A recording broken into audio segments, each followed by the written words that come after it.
Hi everybody, this is Pramita here, and this is going to be the third part of the decorating or embellishing the pre-made traveler's notebook series that I'm doing.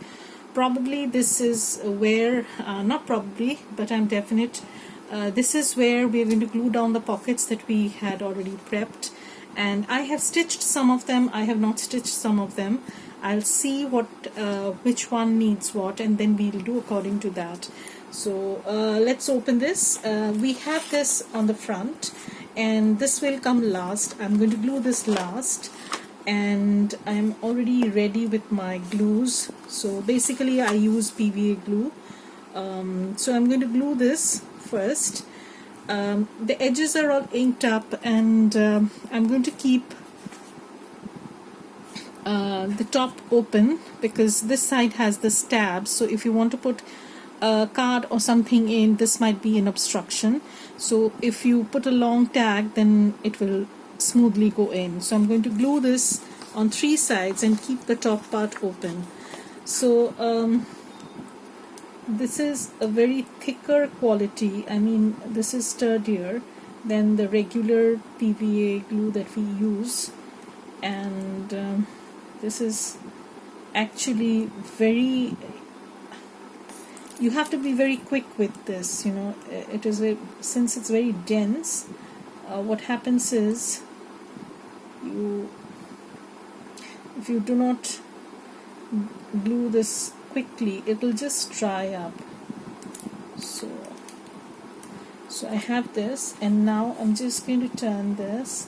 So another thing that I said before is that remember to stay away from the spine as much as possible, but also so that it doesn't look odd. Okay, so I have my first pocket or page done, and we're going to move on to the next page. So the next page has this pocket, and remember we had layered this, and I'm going to put that later on after I've glued the pocket. So you'll see, again, this is a small pocket, but there are lots of double pockets along the way. I hope you can see what I'm trying to do. And I almost always try to strengthen the top part, because with paper, not with washi tapes or anything of that sort. I have used washi tapes before, but somehow I'm not happy with the the sturdiness that they provide. So you keep the strips that you are left with when you're trimming off a kit. So I keep those strips so that I can use them as backing sort of thing. So here I have this mini cluster. I'm going to be making more mini clusters for my future projects, so probably I'm going to do a video on that. That's going to come soon. Also, I have something lined up, some sort of a different kind of folio. So I'm just putting things down basically. Okay, so since I have backed them with paper, they're going to glue very well, and they will not take time at all. So this is how it's looking. It's pretty late in the evening. I have just finished my classes, and oh my god, they were very tiring because everybody has their assignments due, and they needed my help as usual, so I had to work with them. So in my first video I was talking about my school, and yeah, I was sent to a missionary school since I started schooling. So in my middle school, I used to go to a school which had a historic church attached to that school. So and it played a very significant role in conversion of Indians into Christianity. So, and very significant Indians converted themselves to Christianity in that church, and it was over 200 years old. Oh my God, it was a huge church in a very beautifully kept small garden. The garden was small, it was not very big, and the school was just adjacent to that. So this is the next one, and I've not inked the edges of this one, so again I'm going to do some inking. So what we did was we used to be taken to this church on ceremonial days, or some significant days, of course before Easter practice. And I used to sing in the school church choir. So that's that. And yeah, so, and when I went to my high school, that was a different school, because my father had a transferable job, so we used to be moving a lot. And my high school was my high school shared a wall with the city zoo, and trust me, we used to hear the wall was practically next to the area where the tigers used to be kept, and every now and then we used to hear the tigers roaring in the morning when it was time for them to be fed. And trust me, it was the hottest topic among the students, that what if they escaped one day from the cages? What will happen to us? Because we were closest to, of course, the school compound was huge. Our school had 10 football grounds and a lot of pools and sort of thing. Not the swimming pool kind pool, the just pond sort of water body, you can say. And it also had the oldest church in the city where I live. This was the first church that was built in our city, and it was over 300 years old. Oh my God. And it was like, it looked like a picture from a Dickensian book. It had this rambling garden around it. Nobody took care much, and there was this water body in front, but it was pretty, of course. It had this old charm to it, and we used to go there during our practices before Christmas and Easter and stuff like that. So if you notice carefully, you'll see I'm just putting the pockets a little bit away from the spine so that there is no congestion, there is no issue with closing and opening of the pages. Okay, so I think I had made a mistake anyways, so let me not put the pocket over here. So there are 2 pages of gaps, I think. Okay, I'll put the pocket over here. So again, this will have a side opening, and of course we loved the school. It was very old school, undoubtedly, and it has the boys section on one end and of the campus, and the boys school, and the girls school was on the other side. And we had a little beautiful garden in front of our girls school campus.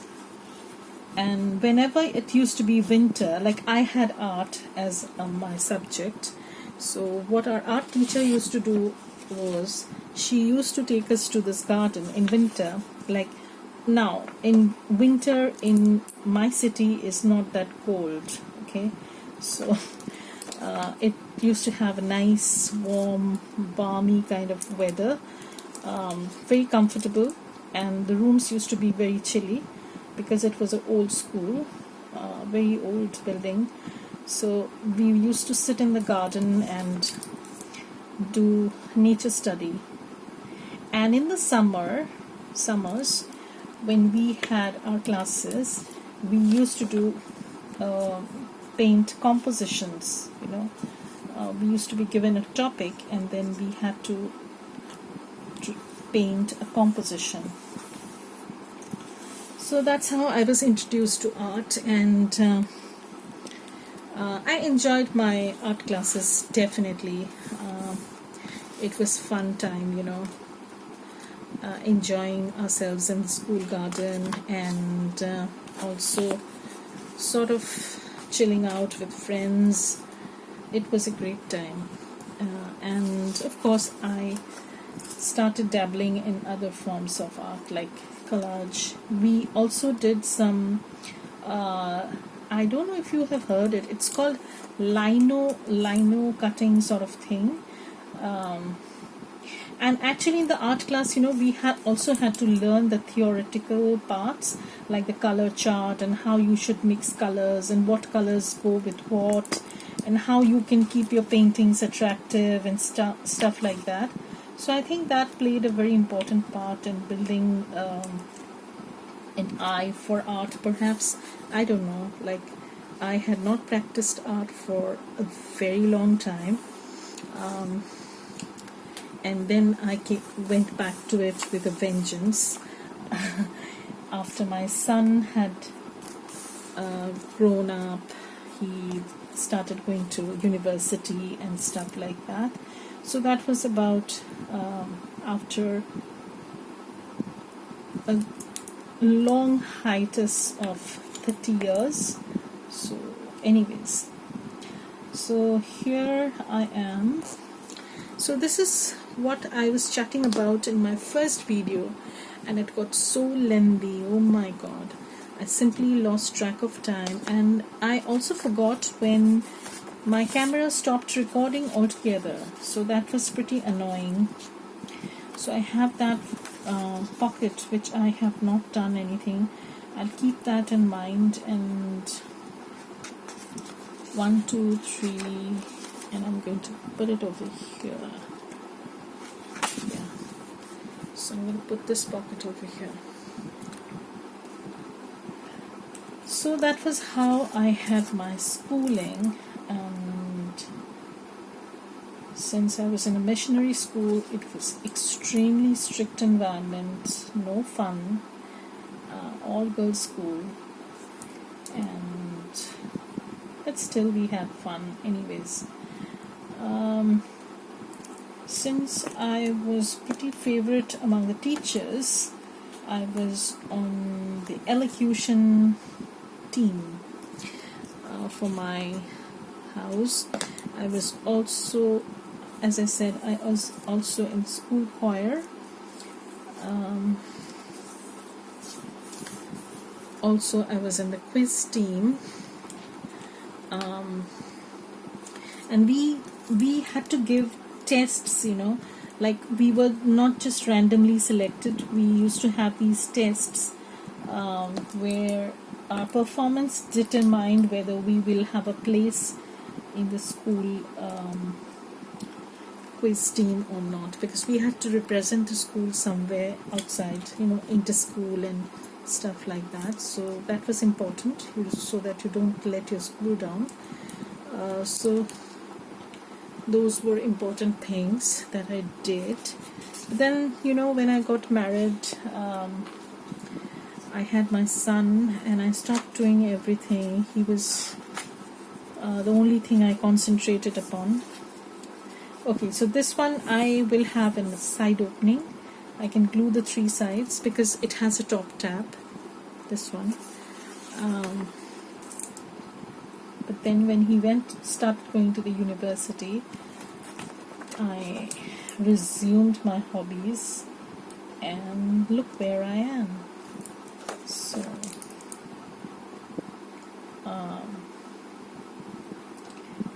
but I've been teaching on and off for a long time, you know. It's been, I think, 18 years now. Yeah, so it's a long time. I have been teaching. I don't know why. Today only, you know, one of my students, he is going to be appearing in a management business school program, and he requires some guidance in English, and he just contacted me and he was asking me if I could help him. So I said, this is not my area of expertise, you need somebody else. And he said, no, I would like to stick to you. So he is already in the engineering school.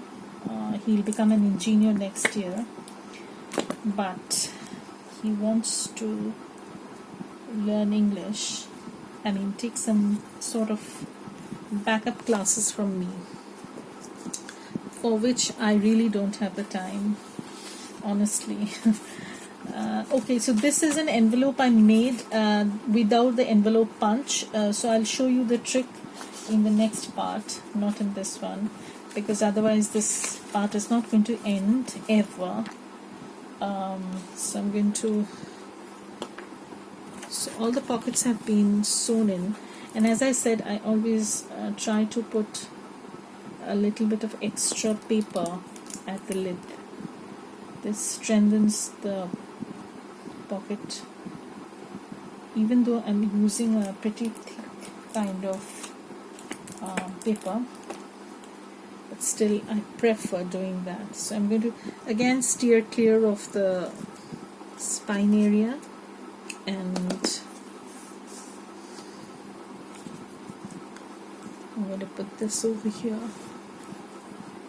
I hope this is visible. So I want this to peek out a little, not much, but anyways, we'll see what happens.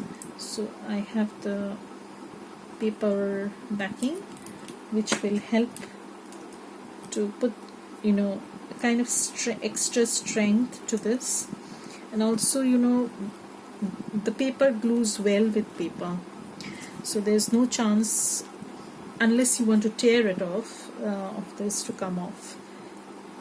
So this is how it's looking, and I still have one page pocket that I have not put down, and I don't know whether I'll be putting it down at all, but maybe I will.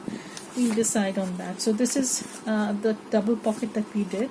So I'm going to keep the top open and glue the sides. And I have also started working on the ephemera. Again, as I said, this is a very beginner style, junk journal style traveler's notebook. So if you do not want, if you want to start off with a pre-made journal or notebook, this is an excellent option. Yet you can give it a junk journal look. You know, you can have wonderful digitals that are available from so many beautiful ladies. It's Tracy Fox, Artie Mays. Personally, you know, I can put something over here. Okay, so I'll put the pocket over here. I think I'm going to put it over here. It looks nice, isn't it? So I'm going to put it over here.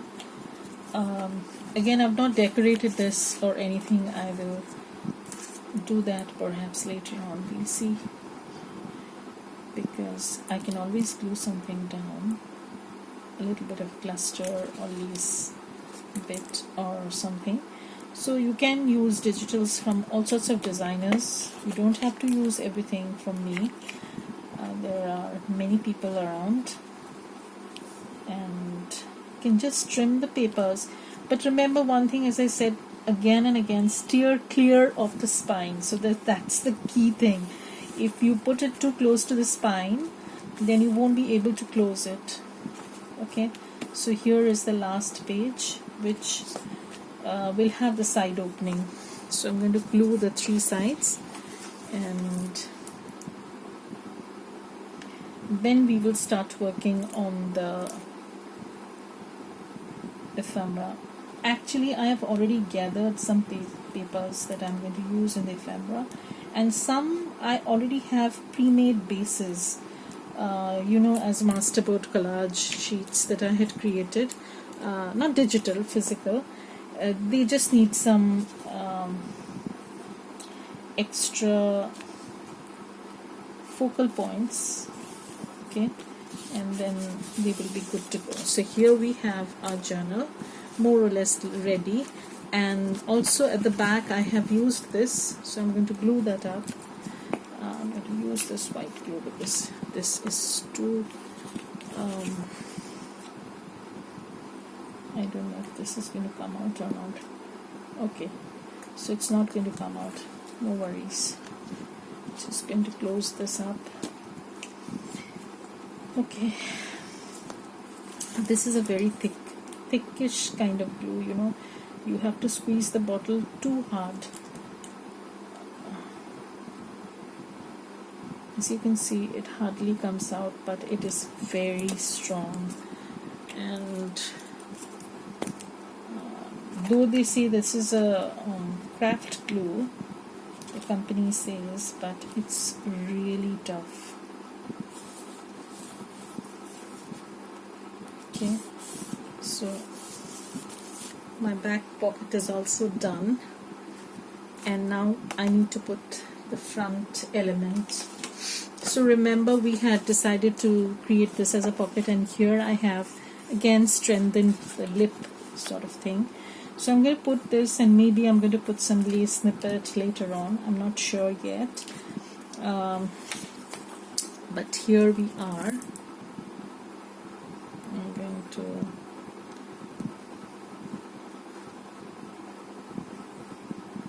this is kind of a boring thing, you watching me putting down the pockets, and in the next part I will show you how to create an envelope without the envelope punch, okay, and decorate them. So we have the pocket here, and just look how pretty it's looking. Now some of the ephemera I have already cut down. I've used my die cut machine, and I will show you what I've done. I had bought this paper pack that I talked about in a haul video that I did, and what I've done is I've cut down some papers. I thought they were pretty matchy with this, very cohesive with the color scheme, so I'm going to use these, and these are going to be large journal cards that are going to just slip into these pockets. Of course, they're going to have some sort of a tab or something